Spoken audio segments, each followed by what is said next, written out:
أعوذ بالله السميع العليم من الشيطان اللعين الرجيم. بسم الله الرحمن الرحيم. السلام عليكم ورحمة الله تعالى وبركاته.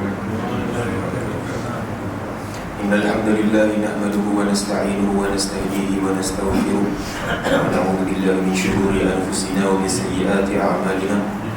من يهده الله فلا مضل له ومن يضلل فلن تجد له وليا مرشدا. أشهد أن لا إله إلا الله وحده لا شريك له وأشهد أن سيدنا ونبينا ومولانا محمدا عبده ورسوله. اللهم صل وسلم على سيدنا محمد النور المذهب لنسيان بنوره وعلى آله في كل لمحة ونفس عدد ما وسعه علم الله. أما بعد. Semua sihat? Okey tak nanti dia? Okey. Alhamdulillah, pertama-tama sekali hendaklah kita merafakkan setinggi-tinggi kesyukuran kepada Allah Subhanahu Wa Taala yang pada malam ini dapat kita menyambung kembali pengajian Qatrul Ghaiziyah yang telah kita tangguhkan pada malam Selasa itu. Jadi pertama sekali saya minta maaflah sebab lambat kan. Macam biasalah, pergi Cidang Jam hari Jumaat. Keluar pukul 7 selalu sampai maghrib. Pukul 7.05 sampai. Jadi insya-Allah pada malam ini kita akan sambung kepada mana kita berhenti? Sifat mazmumah yang ke-3. Qabbul mal, kasih pada tu. Baik, bismillahirrahmanirrahim. Qala al-musannif rahimahullahu ta'ala wa nafa'ana bihi wa bi'ulumihi fid darain amin. Adapun sifat mazmumah yang telah kita bicarakan pada sesi yang terakhir adalah yang pertama syarul ta'am, iaitu sangat gemar makan, terlampau banyak makan dalam keadaan bukan berhajat untuk beribadah ataupun untuk keperluan diri, akan tetapi banyak makan kerana menuruti hawa nafsu, yang mana akibat banyak makan menyebabkan lahirnya perasaan malas untuk beribadah. Jadi bila malas beribadah, kita tidak akan dapat menunaikan ibadah dengan sempurna. Yang mana kalau kita tidak menunaikan ibadah dengan sempurna, dikhawatiri amalan yang kita lakukan itu tertolak. Jadi bila amalan tertolak, dikhawatiri juga akan terhijabnya hati. Itu lebih bahaya. Kemudian yang kedua adalah syarhul kalam, iaitu sangat gemar berkata-kata, yakni banyak bercakap dalam hal-hal yang tidak berfaedah. Seperti mana yang disabdakan oleh Nabi SAW, siapa yang beriman kepada Allah dan hari akhirat hendaklah menjaga antara dua dagunya, yakni lisan, dan antara dua pahanya, yakni kehormatan diri ataupun kebanggaan. Jadi insya-Allah pada malam ini kita akan sambung pada poin yang ketiga, iaitu hubbul mal ataupun kasih kepada harta ataupun cintakan harta.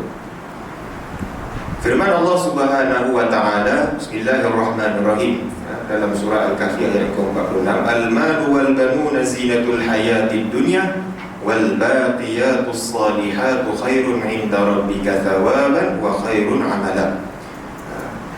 Yakni apa? Harta benda dan segala anak cucu itu adalah perhiasan kehidupan di dunia. Yakni artinya orang yang berhias dengan kedua-duanya di dunia, dan amal-amal soleh yang kekal faedahnya itu. Atau perkataannya ada di situ tulis subhanallah, subhanallah walhamdulillah. Ada. Jadi sepanjang kalau kita bacalah terjemahan ayat di dalam kitab ini, dia agak lari daripada apa yang dimaksudkan di dalam Al-Quran. Jadi mungkin Allah Alam, mungkin tafsir isyari ataupun isyarat daripada penulis, dia tambah kat situ. Atau perkataannya subhanallah walhamdulillah wa la ilaha illallah wallahu akbar wa la haula wa la quwwata illa billahil aliyyil azim. Ini tidak termasuk di dalam makna ayat, tetapi tambahan daripada penulis. Lebih baik di sisi Tuhanmu sebagai pahala balasan, dan lebih baik sebagai asas yang memberi harapan. Firman-Nya lagi, wa'lamu annama amwalukum wa auladukum fitnah wa anna Allaha indahu ajrun azim. Ketahuilah bahawa segala harta dan anak cucu kamu adalah fitnah bagi kamu. Fitnah di sini merujuk kepada ujian. Seperti mana dalam ayat yang lain Allah Subhanahu wa taala menyatakan, zuina lin-nasi hubbus syahawati minan nisa'i wal banina. Telah kami perhiaskan di dalam diri anak Adam itu. Antaranya apa? Cinta kan kepada perempuan, dan perempuan cinta pada laki-laki. Wal banina, dan juga anak-anak ataupun zuriat keturunan. Ini adalah fitrah. Akan tetapi bagaimana manusia menjadikan perhiasan-perhiasan ataupun nikmat-nikmat Allah Subhanahu wa taala seperti mana yang disebutkan di dalam ayat, sama ada sebagai ladang untuk dia mendapat pahala ataupun sebaliknya. Sebab tu aku dalam difirmankan oleh Allah Taala dalam ayat tersebut, zuyyina lin-nasi hubbus syahawat.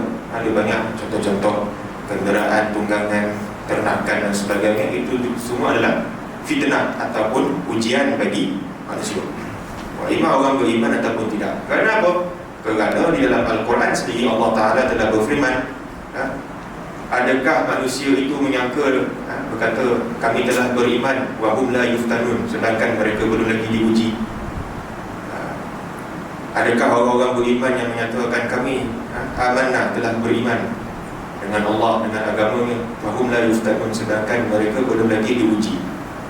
Ujian jangan kita faham benda-benda yang susah, yang payah, tidak semestinya. Kesenangan yang ada di dalam kita pun boleh menjadi satu ujian. Begitu juga para awliya pun tidak sunyi daripada ujian. Ujian apa? Wilayah dia sendiri, kewalian dia sendiri pun boleh menjadi satu ujian. Allah Ta'ala boleh uji kita macam-macam. Dan apa yang boleh kita ubat dengan penyakit hubbul mal? Apakah dia punya solusi dia? Apakah dia punya remedi dia? Iaitu bersedekah. Jika seseorang itu telah agak-agak nak jatuh hati dia kepada harta, kepada dunia, maka cepat-cepatlah ubat dengan sedekah. Kerana jikalau seorang anak Adam telah tergelincir, telah jatuh cinta kepada dunia, dia dah susah untuk bersedekah. Dia sudah menjadi sombong, dia sudah menjadi kedekut, dia sudah menjadi gigih, sudah menjadi bakhil. Jadi macam Qarun. Apa Allah Ta'ala cerita dalam Al-Quran? Qarun, yang Allah Ta'ala ceritakan salah seorang daripada kaum Nabi Musa, dari kalangan bangsa Bani Israel. Dia asalnya orang susah, orang melarat. Kemudian dia datang kepada Nabi Musa AS, minta doa agar Allah Ta'ala ubah hidup dia daripada melarat menjadi kaya-kaya. Jadi bila Allah Ta'ala perkenankan apa yang dihajatkan tu, bila Nabi Musa datang untuk kutip sedekah atau nak menyuruh Qarun ni bayar zakat atau infakkan harta dia kepada orang-orang susah, dia tak bersedekah. Hingga sebahagian riwayat menyebutkan, dia katakan Nabi Musa waktu dia susah, lalu kalau dia kaya, dia akan tolong agama Allah, dia akan bersedekah, dia akan banyak berzakat, akan banyak infak harta dia kepada jalan Allah Ta'ala. Tapi bila dia kaya, Allah Ta'ala dah kabulkan hajat dia lupa diri. Sehingga diriwayatkan oleh sebahagian mufassirin, kunci nak membuka peti Qarun, peti harta dia, dia simpan harta dalam istana. Kalau siapa pergi ke Mesir, dekat belah selatan tu ada satu tempat panggil Tasik Qarun tu. Dikatakan kat sekitar situ ada tempat tinggalnya Qarun. Bahagian tafsir menyatakan bahawa kunci untuk buka peti Qarun itu saja, punya gudang itu, memakan ataupun melibatkan belasan atau puluhan ekor kerbau nak menanggung kunci itu. Betapa borek ataupun betapa besar. Tak tahulah, mungkin zaman dulu orang besar-besar, orang zaman dahulu mana sama macam itu. Jadi untuk ubat sifat cinta dunia kita nak mengelak, menghijabkan diri kita daripada terjerumus dalam lembah kebakhilan, maka banyak-banyak bersedekah. Kerana apa? Sabda Nabi SAW di dalam riwayat Ibnu Majah, di dalam hadis yang diriwayatkan oleh Sayyidina Abdullah bin Salam. Sayyidina Abdullah bin Salam ni kalau kita buka dalam kitab sirah, beliau adalah pendeta Yahudi asalnya. Kemudian bila Nabi SAW berhijrah ke Madinah, sebab dia pendeta, jadi dia banyak baca Taurat, dan di dalam Taurat ada banyak ayat-ayat ataupun surah-surah daripada Taurat yang menceritakan perihal kedatangan Nabi akhir zaman. Jadi datang kepada Nabi SAW dan dia melihat bahawa Nabi adalah kepribadian Nabi ataupun ciri-cirinya bersepakat dengan apa yang diceritakan oleh Allah Ta'ala di dalam Taurat, lalu dia beriman dengan Nabi SAW. Apa kata Sayyidina Allah SAW? Daripada Nabi SAW telah bersabda, ayyuhan nas, wahai sekalian manusia, ufsyus salam, sampaikanlah salam, walaupun dalam kalangan orang yang tidak kita kenal. Wa at'imut ta'am, bagi makan, belanja makan, bersedekahkan makanan. Wasilul arham, hubungkan silaturahim. Wasallu bil laili wan nasu niyam, salatlah di waktu malam tak ada orang ramai sedang tidur. Tadkhulul jannata bisalam, nescaya kalian akan masuk syurga dengan assalam, yakni dengan kedamaian. Mana sedekah kat sini? Sedekah ni kat antimu ta'am, belanja makan. Biasa apa?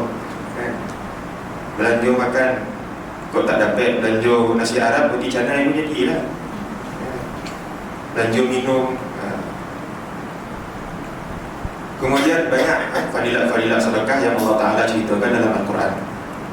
Begitu juga Syekh Yusuf An-Nabhani radhiyallahu ta'ala anhu telah menghimpunkan 40 hadis mengenai kelebihan dan fadilat sedekah dari kitab dia.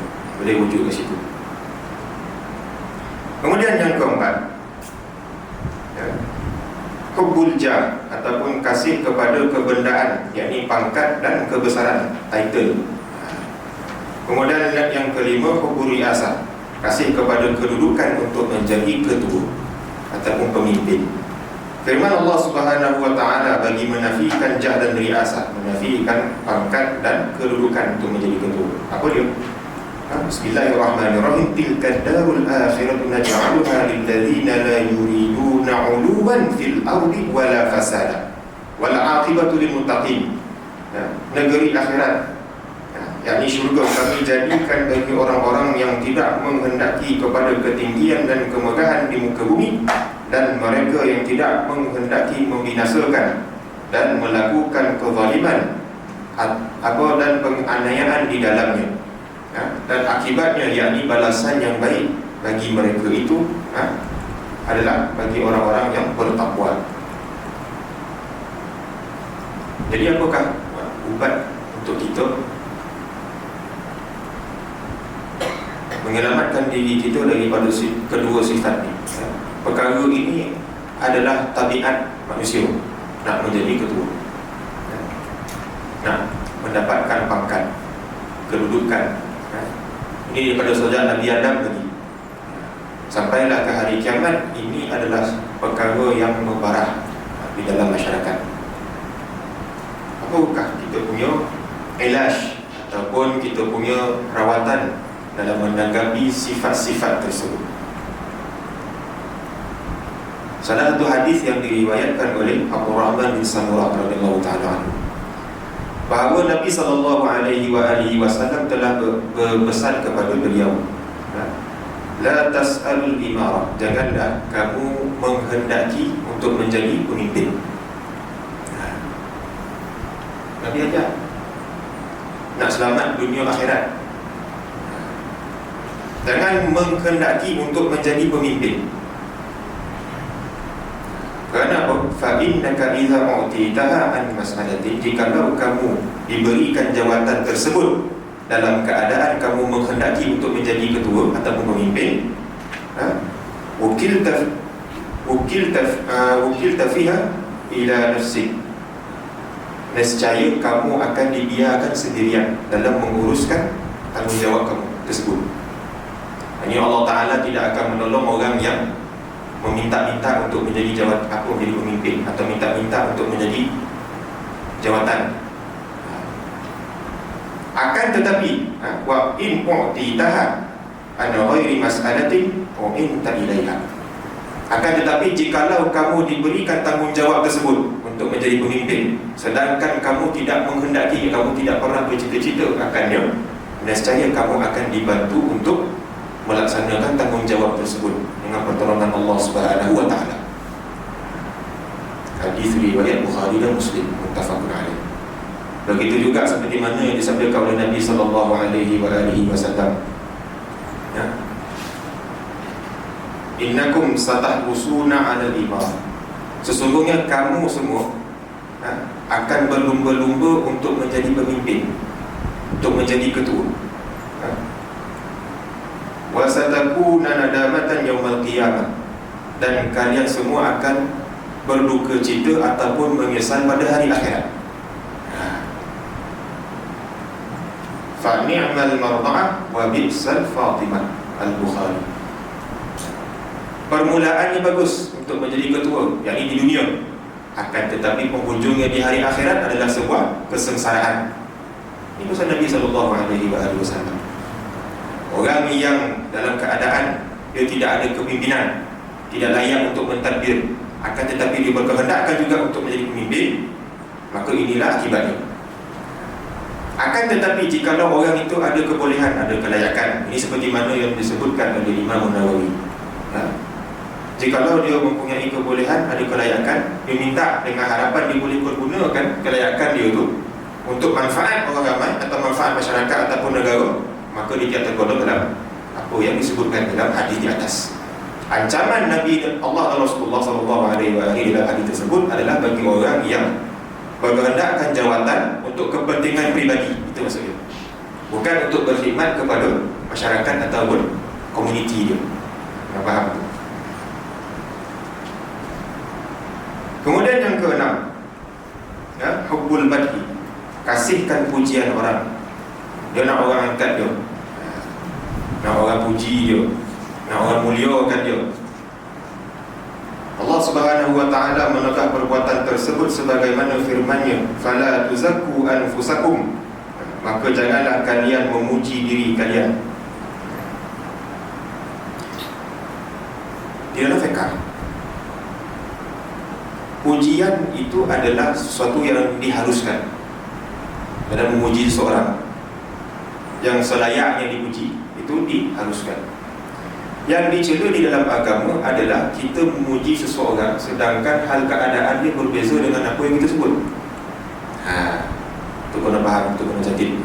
Bukan maknanya kita tak boleh puji orang langsung, haram, tak. Akan tetapi tidak diperbolehkan memuji seseorang atau dimakruhkan memuji seseorang dalam keadaan apa yang kita ucapkan tersebut tidak menggambarkan hakikat diri yang sebenar.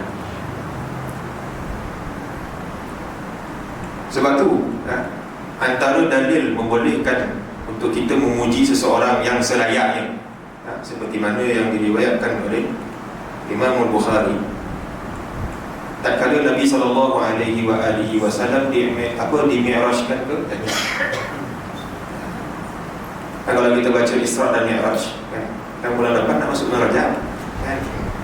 Program tahunan bulan Rajab adalah ceramah Isra dan Mi'raj. Di langit ketika Allah Ta'ala angkat baginda melepasi pintu-pintu langit, setiap langit itu ada Nabi-Nabi dia. Langit pertama Nabi Adam, yang kedua Nabi Idris, adalah dalam riwayat-riwayat yang didatangkan.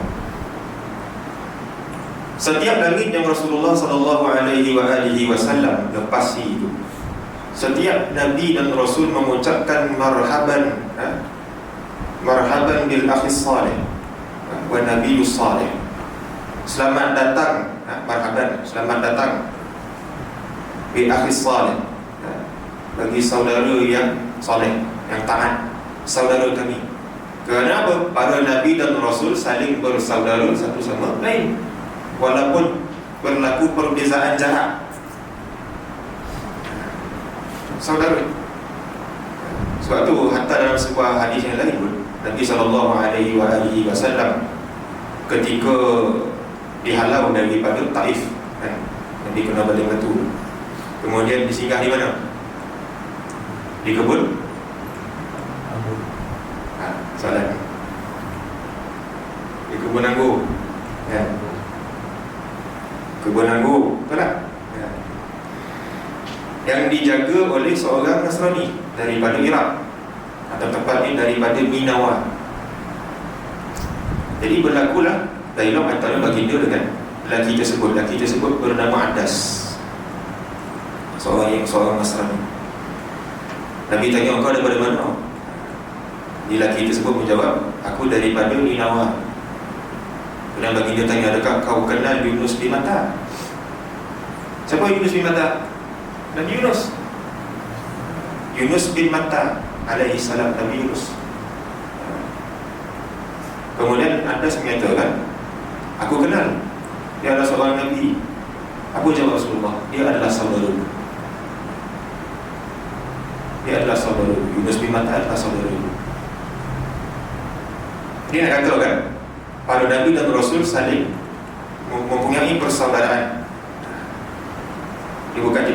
Dia bukan sekadar pertalian antara Nabi dan juga Rasul, bahkan dia lebih daripada itu, iaitu persaudaraan. Apakah komentar Imam Nawawi mengenai hadis tersebut? Komentar Imam Nawawi adalah hadis tersebut menjadi satu dalil membolehkan seseorang untuk memuji saudara dia.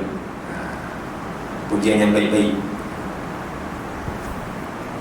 Dan adab untuk kita memuji adalah jangan kita main puji macam tu ya. Dimakruhkan untuk kita memuji seseorang dalam keadaan berlebih-lebihan, dan tidak digalakkan untuk memuji seseorang tanpa kita letakkan perkataan berikutnya, iaitu apa? Ahsibu fulanan, aku menyangka si fulan itu baik. Wallahu hasibu, sedangkan Allah Ta'ala juga lah yang mengetahui hakikat dirinya yang sebenar. Wala uzaki 'ala Allahi ahada, dan aku tidak memuji seseorang di hadapan Allah Subhanahu wa Ta'ala. Sedangkan apa hakikat sebenar pujian itu kembali kepada Allah Subhanahu wa Ta'ala. Sebab tu dalam sembahyang kita mengabarkan apa? Alhamdulillahi Rabbil Alamin. Segala puji, segala kemuliaan, segala keagungan, segala kehebatan, segala bentuk penghormatan lillahi Rabbil Alamin, bagi Allah Tuhan semesta alam. Itu hakikat pujian yang sebenar. Akan tetapi kalau bagi orang lain selain Nabi dan Rasul atau mereka yang disebutkan dalam nas, itu atas dasar sangka baik. Bahkan jika kita terlampau memuji seseorang, dia akan mendatangkan mudarat kepada kawan yang kita puji tersebut. Sebab itu sebutkan dalam hadis riwayat Muslim sebelum yang kita baca tadi, seorang sahabat memuji sahabat dia di hadapan Rasulullah. Kemudian baginda SAW mengatakan, engkau akan membunuh sahabat kau dengan pujian dia tu. Hendaklah kau mengucapkan sedemikian. Ini yang kita baca tadi. Kerana kalau kita terlampau memuji seseorang, dia khawatir akan timbul di dalam hati orang yang dipuji itu penyakit mazmumat, sikap ujub, riak, sombong atau apa sahaja yang seperti dengan. Kemudian yang ketujuh, hubbud dunia, kasih suka dan berminat kepada dunia, cintakan dunia. Allah Subhanahu wa Ta'ala berfirman bagi menegas sifat yang tercela ini. Apa dia? Bismillahirrahmanirrahim. Man kana yuridu harthal akhirati nazil lahu fi harthih, wa man kana yuridu harthad dunya nu'tihi minha wa ma lahu fil akhirati min nasib. Barang siapa yang menghendaki keuntungan dan balasan akhirat, yang menaburkan hari akhirat, nescaya kami gandakan balasannya di dalam satu amalan 10 kali ganda balasannya hingga 700 kali ganda atau lebih daripada itu. Ini pun tambahan daripada tulis. Jadi maksud dia apa? Jikalau seseorang beribadah mendambakan Allah dan hari akhirat, maka Allah Ta'ala lipat kali gandakan amalan dia, pahala dia. iaitu mengikut kadar lebih atau kurang keikhlasan dalam amalannya. Barang siapa yang menghendaki dengan amalannya keuntungan dan balasan dunia, nescaya kami datangkan baginya daripada dunia kadar amalnya juga, jadi balasannya dengan ketiadaan ganda, dan tiada baginya dalam akhirat itu apa sahaja balasan kebajikan. Ini apa? Seseorang yang beribadah mengharapkan Allah dan hari akhirat, pahala ini Allah lipat kali ganda, seperti mana kita sebutkan. Akan tetapi jika dia beribadah dalam menuntut dunia ataupun menuntut masih Allah selain daripada keredaan Allah Subhanahu wa taala, dia hanya akan dapat dunia, akan tetapi tidak akan dapat apa-apa habuan di akhirat. Kerana apa? Tujuan beribadah tu, sebab tu kita niat kan, kita melafazkan niat apa dia? Usalli fardu sekian lillahi ta'ala, kerana Allah Subhanahu wa taala, tidak ada yang lain. Dan jadi masalah bila di lisan sahaja kita menyebut lillahi ta'ala, tapi di hati kita menuntut yang lain. Ikhwati, apa yang kita lakukan itu tidak ada apa-apa nilai di sisi Allah Subhanahu wa taala. Kemudian firman-Nya lagi, wa mal hayatud dunya illa mata'ul ghurur, dan tiada apa lagi bagi kehidupan di dunia ini, yakni keelokan dan perhiasannya, melainkan kebendaan yang menipu.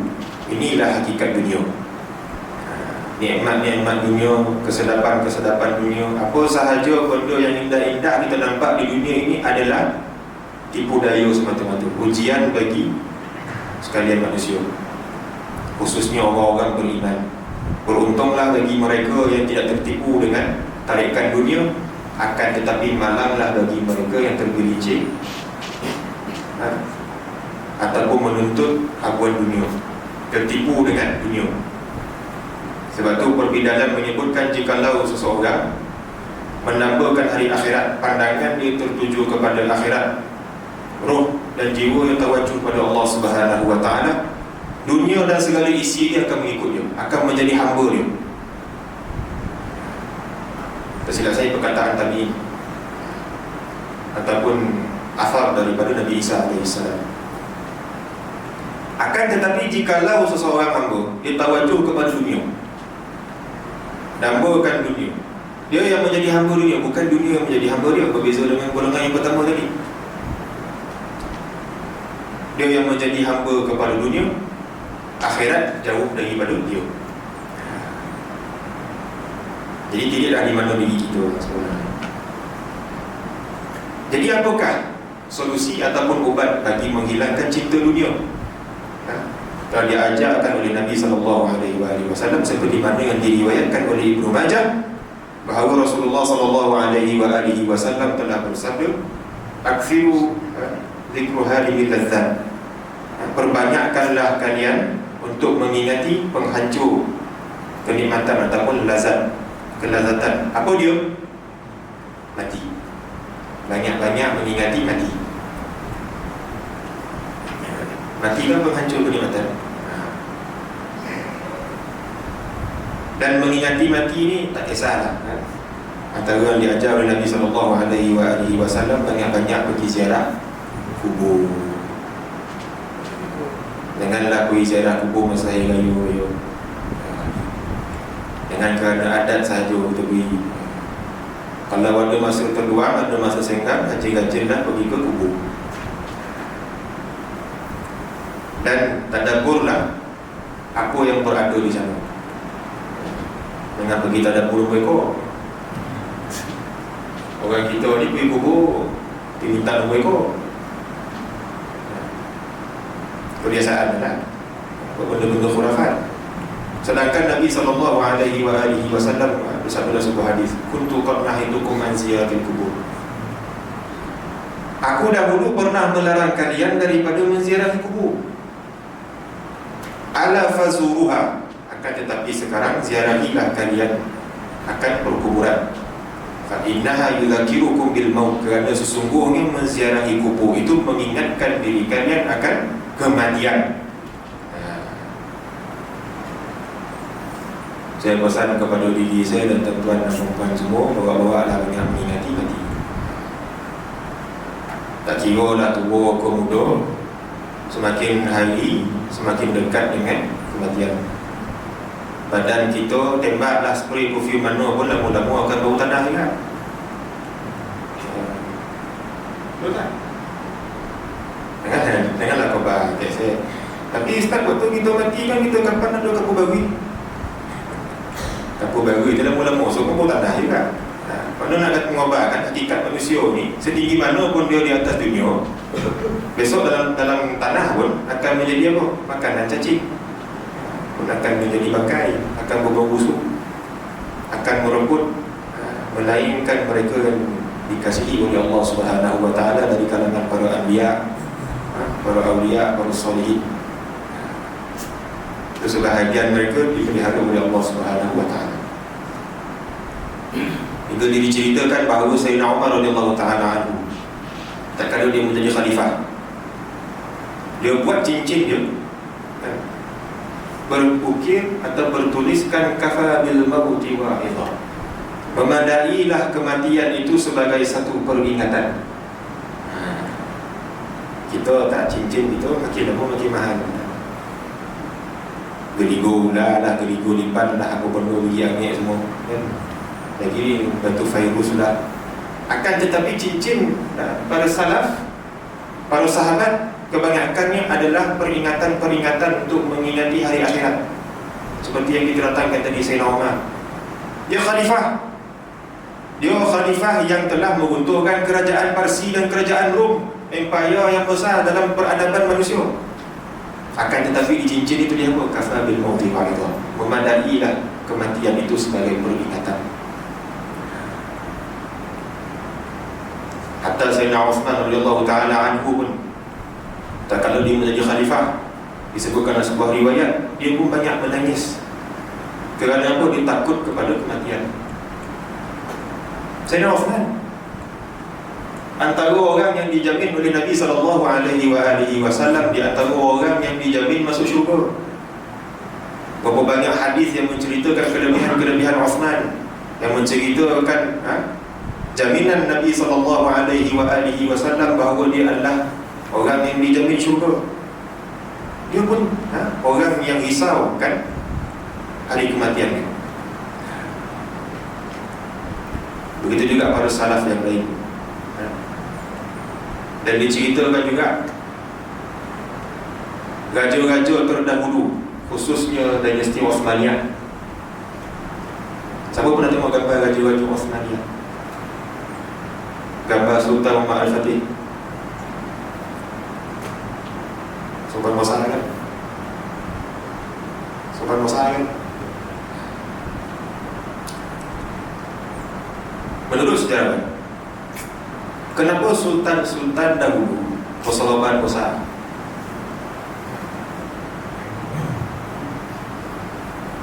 Siapa dah bayar? Roti canai 3 kopi. Kita tak lagi. Kain kapan? Sultan-sultan dulu selalu pergi perang. Selalu pergi perang. Sebab tu, dan juga trivia, kalau kita baca sejarah, kebanyakan raja-raja Osmaniyah kebanyakan tak pergi haji. Kebanyakan tak pergi haji. Sebab apa? Keliling dia musuh-musuh Islam. Dia khawatiri kalau dia pergi haji akan berlaku penyerangan ke atas kota umat Islam, kota Istanbul. Itu sebab tu kebanyakan raja-raja dinasti Osmaniyah tak pergi haji. Satu. Kemudian yang kedua, pakaian rasmi mereka adalah sorban Musa, sorban putih. Kerana apa? Dikatakan kain sorban yang di atas kepala mereka itulah yang dijadikan kain kafan. Kita tak, kain kafan kita dahsyat tu. Kebanyakan kain kafan kita masih mengharapkan sponsor daripada kaitan. Contoh itu biasa. Berbeza kita dengan orang-orang dahulu. Mana orang dahulu dah siap kain kapan dia awal, sawapan dia dengan baju putih dia apa semua. Kebanyakan para salaf kalau pergi berperang dia pakai baju putih siap-siap. Bukan sekadar baju besi, pakai baju putih. Baju putih itulah yang menjadi kain kafan dia. Jelas?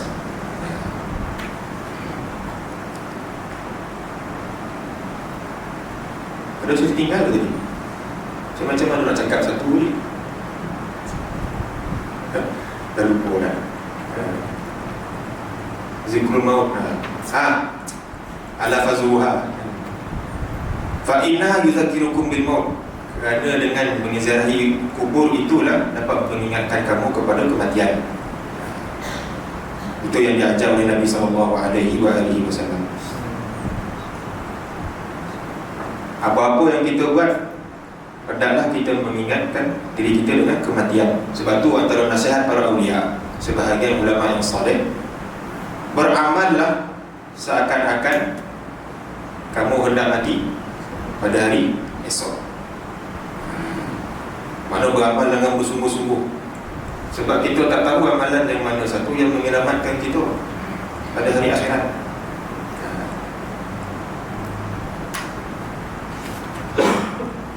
Kemudian yang ke-8, marah, al-ghadab, panas baran. Ini pun antara penyakit sebahagian daripada kita.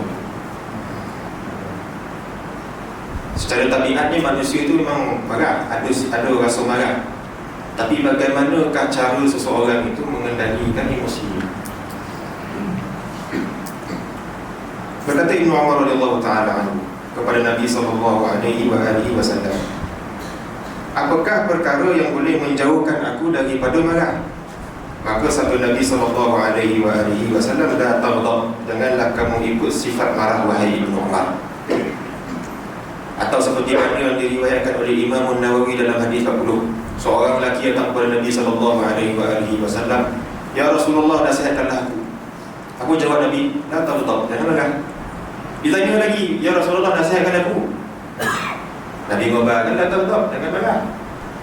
Kali ketiga tanya lagi, ya Rasulullah, nasihatkanlah aku. Nabi ngobrol, dah taghdab, jangan marah. Kok kita dah 3 kali ngundang tu sama, marah tak? Marah tak? Akan tetapi sahabat bila kali ketiga tu, sedangkan ringkas je nasihat Nabi, dah taghdab, jangan marah. Maknanya apa? Marah itu secara tabiat kita memang boleh marah, tapi perlu dikendalikan dengan sewajarnya. Kebiasaan kita kalau marah, macam-macam perkara, macam-macam bodoh gitu kan, macam-macam perkataan yang keluar. Sebab tu Nabi SAW menyatakan, tahan kemarahan. Nah, antara orang yang mendapat naungan Allah Subhanahu wa taala seperti mana disebutkan dalam Al-Quran, apa dia? Wal kadhimina al-ghaidh. Orang yang menjaga kemarahannya, yang mengendalikan emosi, wal afina 'anil nas, dan orang yang bersikap pemaaf kepada manusia, maaf pada orang lain. Jadi apakah solusi bagi kita meredakan sifat marah? Nabi SAW mengajarkan kepada 3-4 jalan untuk kita mengendalikan sifat marah. Yang pertama, seperti mana yang diriwayatkan oleh Abu Dawud, jikalau seseorang itu marah dalam keadaan berdiri, mesti duduk. Kalau dia marah dalam keadaan duduk, baring. Kalau baring pun dia marah,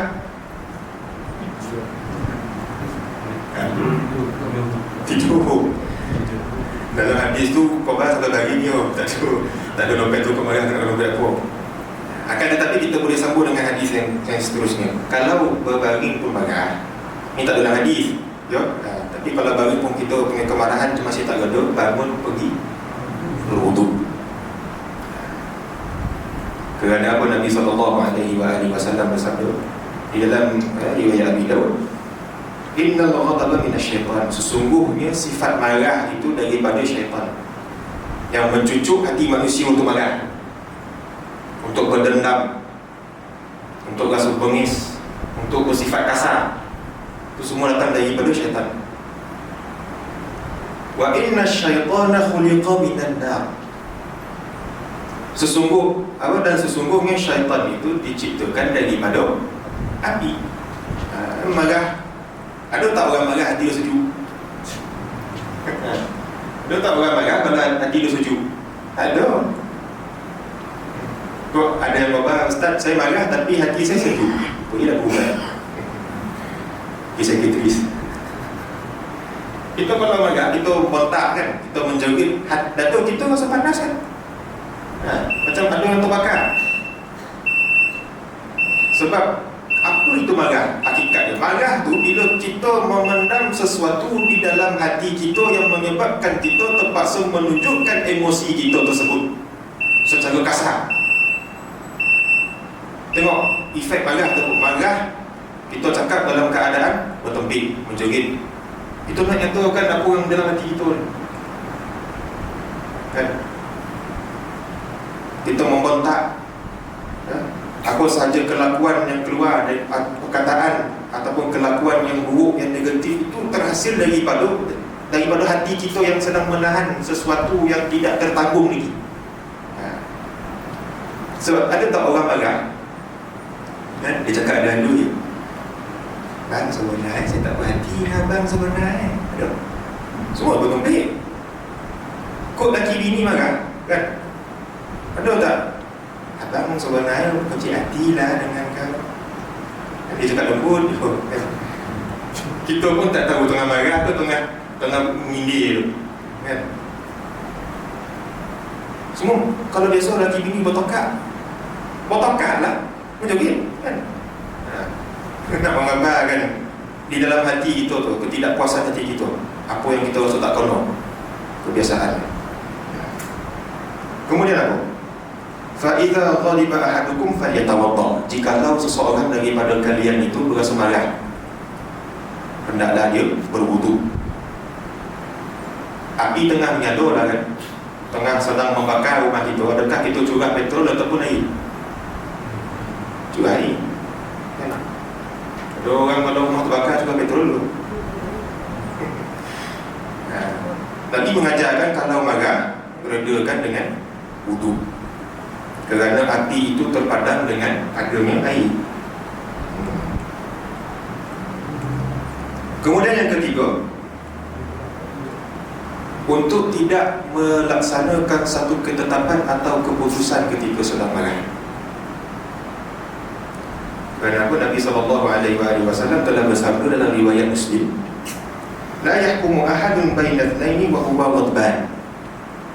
Janganlah seseorang itu menjatuhkan keputusan terhadap dua orang ataupun sesuatu perkara dalam keadaan dia sedang marah. Sebab tu teguran untuk diri saya dan juga tuan-tuan dan perempuan, kalau ada orang tengah marah, jangan dicucuk tengah mood kan? Kita dah nampak dah muka dia macam tak tengah menahan, tengah marah kan? Tengah mood. Kita saja kacau dia. Mana kawan tu tak ampun hidup? Atau dalam kehidupan berumah tangga, jikalau suami ataupun isteri sedang marah, jangan dibentak, jangan dikasar. Ini tak tahu lagi tengah marah, ini saja cucu. Satu, bila dah emosi kan, bila emosi dan menguasai diri, tidak ada lagi rationalism, tidak ada lagi sikap rasional, tak dapat nak menimbang antara baik dan buruk. Yang dia tahu pada waktu itu adalah emosi dia. Sebab dikhawatiri kalau kita marah, kita buat keputusan waktu tengah marah, dikhawatiri akan mendatangkan mudarat di antara kita ataupun pihak lain. Ini jaga-jaga. Kemudian yang keempat, as-sukut, berdiam diri. Qala Nabi sallallahu alaihi wasallam, idza ghadiba ahadukum falyaskut. Jikalau salah seorang daripada kalian sedang dilanda ataupun dikuasai perasaan marah, falyaskut, hendaklah dia berdiam diri, bagi tenang dulu. Jangan bercakap, jangan berbuat sesuatu dalam keadaan marah. Hadis riwayat Imam Bukhari di dalam Adabul Mufrad.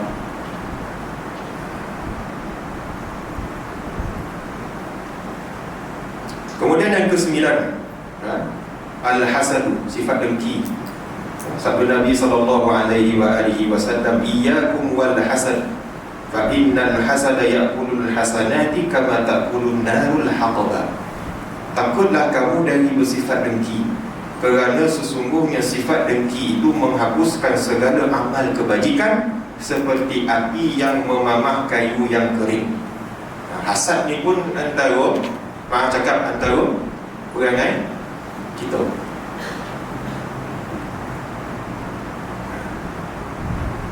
Perangai orang kita,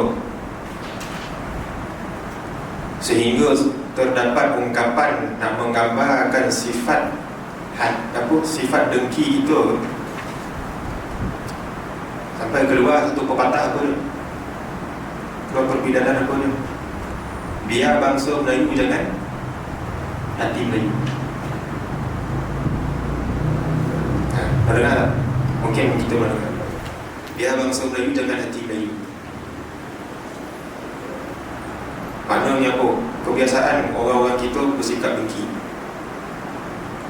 Saya tak nak tembak siapa-siapa, tapi kita bercerita berdasarkan pengalaman. Saya baru-baru ni kawan saya ada hubungi saya. Kawan saya muda lagi bayar saya, dalam 25-26, bekerja jadi guru di sebuah sekolah. Tapi dia bagi tahu kat saya, satu hari dia datang dekat meja dia mengajar. Di bawah meja dia ada tanah kubu. Ada tanah kubu.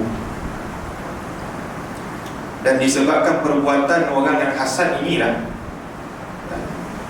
merubah kehidupannya 180 darjah. Orangnya cantik tuan, lelaki, perempuan. Cantik tu maksudnya handsome apa semua lah, lengkap apa semua, sempurna. Tapi dalam keadaan dia macam tu, bila datang kat dia, saya terkejut. Muka dia dah pecah, kulit dia dah bertompok-tompok, dah congkung, nampak tulang pipi, tulang rahang dia. Saya menahan diri saya waktu tu sebab begini sekali ke? Begini sekali ke? Sikap dengki tu. Dan kebiasaan orang kita kalau dengki mesti akan bersangkut paut dengan benda yang syirik. Mungkin benda ni adalah pahit untuk kita dengar, tapi ini adalah realiti dia. Lepas tu biasa kalau kita dengar orang berniaga kan, tiba-tiba dah kena santau, dah kena sihir. Sebab hasad dengki. Sebab tu Nabi SAW mengatakan, hasad ini makan ataupun merosakkan hasanat, merosakkan amal baik, seperti mana api yang sedang membakar daun ataupun kayu kering. Contoh ini, kita tidak tahu dalam perasaan hasad kita tu akan membawa kepada sikap apa. Kalau hasad tu simpan dalam hati sahaja, kan, dia hasad macam tu sahaja, itu antara dia dengan Allah Ta'ala. Tapi kalau dah sampai bermain benda-benda syirik,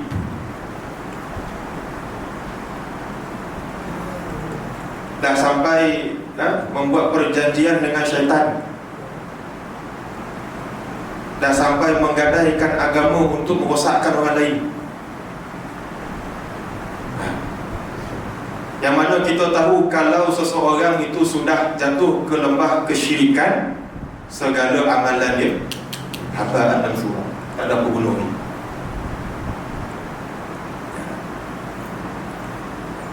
Sebab itulah hadis Nabi SAW,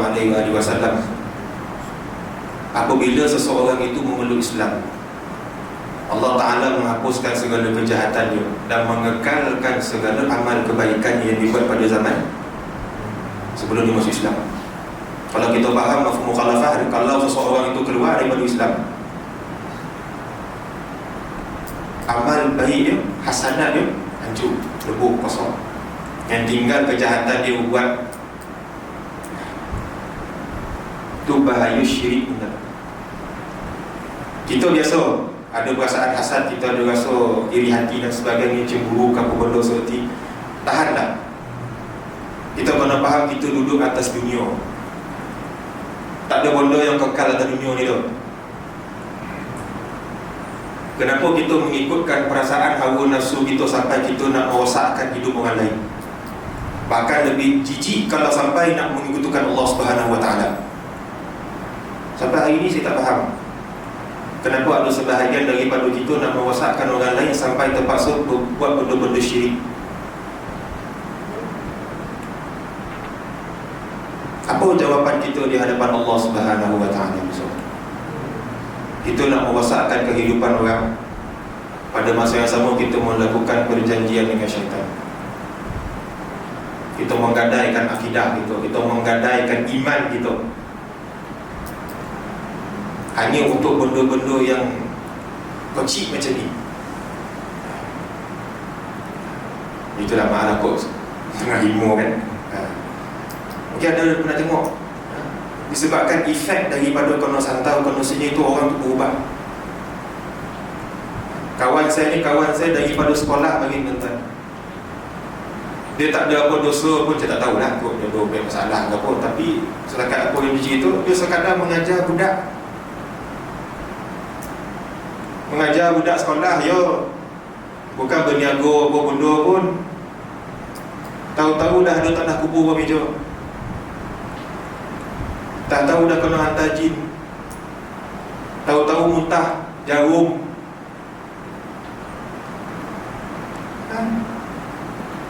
Mana letak hati nurani kita tuan? Sampai nak merosakkan hidup orang lain. Kita tak tahu, mungkin orang kita rosakkan tu satu-satunya harapan keluarga. Betul tak? Satu-satunya orang yang diharapkan menjadi penaung keluarga dia. Kalau tak ada dia, keluarga dia, tak ada siapa nak bagi makan, dia tak fikir. Kita fikir hawa nafsu itu. Dah lah kita tutup macam itu. Jadi yang ibu lagi yang buat tadi dah cerita pasal marah ni kan. Wallahu a'lam. Ada apa soalan sebelum kita tangguh insya-Allah? Ini ilmu maknanya satu tahun dan sebagainya. Biasanya kalau orang itu Islam manusia, orang kafir boleh tak kita tentang?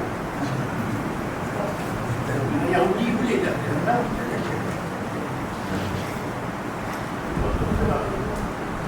Boleh tak kita menyantau orang kafir?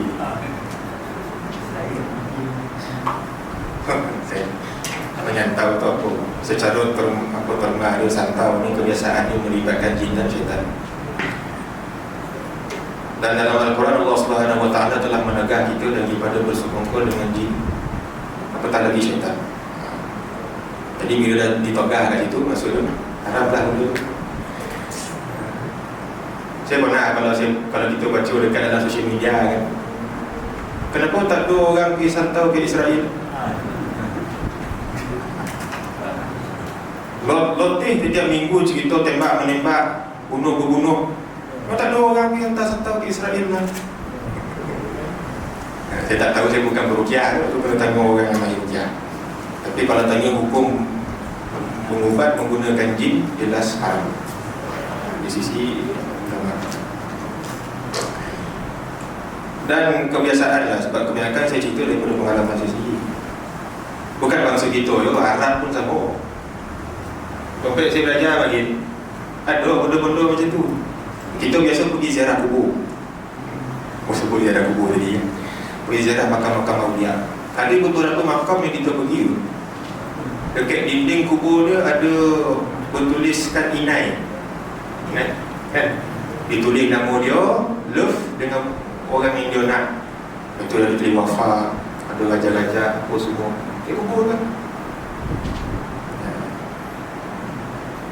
Tapi sihir orang Arab lagi bahaya daripada sihir kita. Setakat kajian saya sikit lah.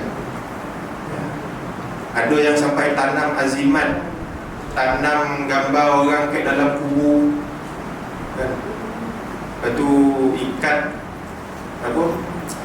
Maaf cakap, ikat tulang khinzir dengan rambut orang yang nak disantau. Aduh. Tapi jangan tanya saya macam mana kan. Tapi sihir ni semua ada. Yang kita ceritakan tadi berdasarkan apa yang pengalaman kita sendiri lah. Soalan